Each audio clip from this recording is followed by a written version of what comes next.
গত 24 অক্টোবর সকাল 10টায় civil surgeon অফিসে তৃতীয় ও চতুর্থ শ্রেণীর পদে নিয়োগ পরীক্ষা অনুষ্ঠিত হয়।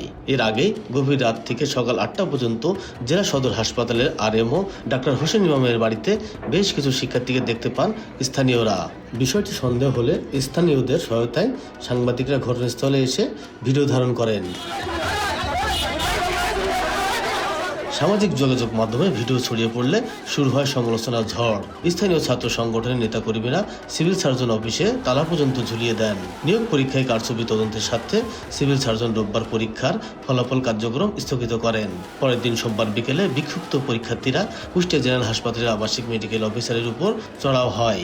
সদর হসপিটালের আরএমও এবং তার ভাই যারা টাকার মাধ্যমে আর কি চাকরির নিয়োগের জন্য টাকা জমা দিয়েছিল, আগের দিন রাত থেকে নিয়ে এসে তাদেরকে প্রশ্ন তাদের হাতে দিয়ে দেয়। কিভাবে তার বাড়িতে পরীক্ষার্থীর অবস্থান করলো এবং তারা নাকি ওখানে পড়াশোনা করছে রাত থেকে, এটা সে অস্বীকার করছে। কিন্তু তার বিরুদ্ধে তো আগে থেকেই নানা অনিয়ম, তারপরে সাপের ভ্যাকসিন তার হাসপাতালে পাওয়া যায় না। এটা আসলে কেন, এই অনিয়ম কেন চলবে 5 আগস্টের পরে?